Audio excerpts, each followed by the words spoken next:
Back of the record. SC, ST, BC కార్పొరేషన్ల గురించి విన్నాం, చూసాం. కానీ ఇప్పుడు ఆంధ్రప్రదేశ్ లో కొత్త కార్పొరేషన్ ఏర్పాటు చర్చనీయాంశం అవుతోంది.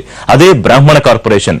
కనీ విని ఎరుగని ఈ కార్పొరేషన్ ఏర్పాటు వెనుక కారణం ఏంటి? రాజకీయ వర్గాల్లో ఇప్పుడు ఇదే చర్చ.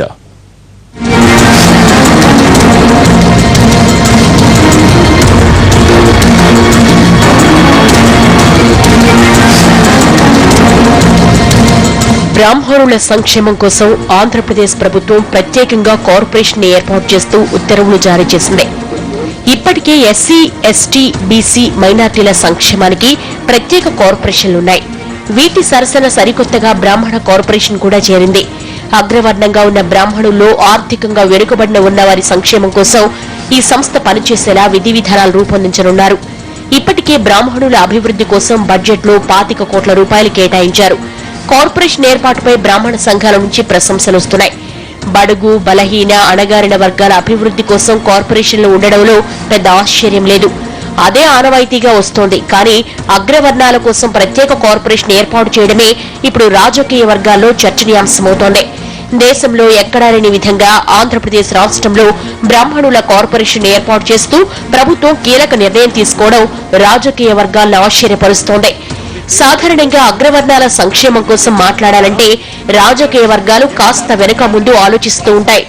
బడుగు, బలహీన వర్గాల నుంచి వ్యతిరేకత వస్తుందేమో, వారి ఓట్లు పోతాయేమోనని కలవరపడుతూ ఉంటాయి. కానీ ఏపీ ప్రభుత్వం తీసుకున్న ఈ నిర్ణయం హాట్ టాపిక్ గా మారింది.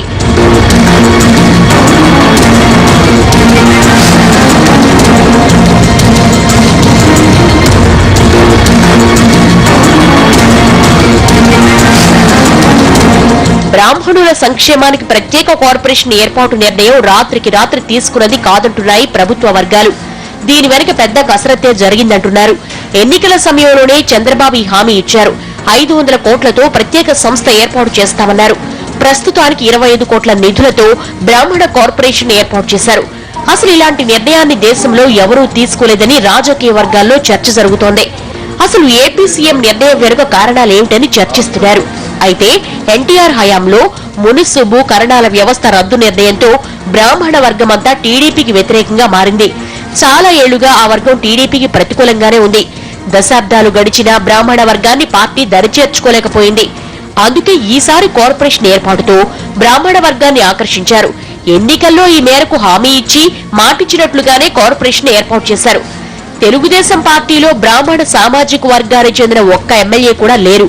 దీంతో ఏపీ కేబినెట్ లోనూ వారికి ప్రాతినిధ్యం లేకుండా పోయింది. ఇలాంటి సమయంలో బ్రాహ్మణ వర్గాన్ని ఆకట్టుకోవాలంటే ప్రత్యేక కార్పొరేషన్ ఏర్పాటు చేయడమే సరియైన నిర్ణయమని ఏపీ ప్రభుత్వ పెద్దలు భావించినట్లు తెలుస్తోంది. ఆంధ్రప్రదేశ్ లో బలమైన సామాజిక వర్గాలైన కాపులు, రెడ్లను ఆకట్టుకునేందుకు బీజేపీ ప్రయత్నాలు చేస్తోంది. ఆ వర్గానికి చెందిన కీలక నేతలను పార్టీలో చేర్చుకుంటోంది. మరికొందరితో టచ్ లో ఉంటోంది. మిత్రపక్షమైన బీజేపీ వ్యూహాత్మకంగా ముందుకు వెళుతూ ఉండడంతో చంద్రబాబు కొత్త అస్త్రాన్ని బయటకు తీశారని అనుకుంటున్నారు.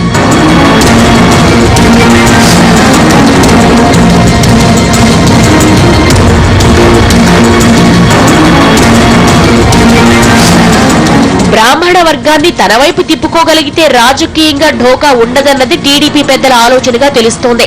అందుకే బ్రాహ్మణ వర్గాలకు మేలు చేసే చర్యలు మొదలు పెట్టారని తెలుస్తోంది. దేశంలో ఎక్కడా లేనటువంటి నిర్ణయం తీసుకున్న ఏపీ ప్రభుత్వం దీనిపై ప్రచారం చేసుకోవడానికి మాత్రం తటపటాయిస్తోందట. చారిత్రక నిర్ణయం తీసుకున్నామని ప్రచారం చేసుకోవాలని కొందరు నేతలు సూచిస్తుంటే అగ్రవర్ణాలకు పెద్దపీట వేస్తున్నారన్న సందేశం ప్రజల్లోకి వెళితే మొదటికే మోసం వస్తుందనే కలవరమే దీనికి కారణమంటున్నారు.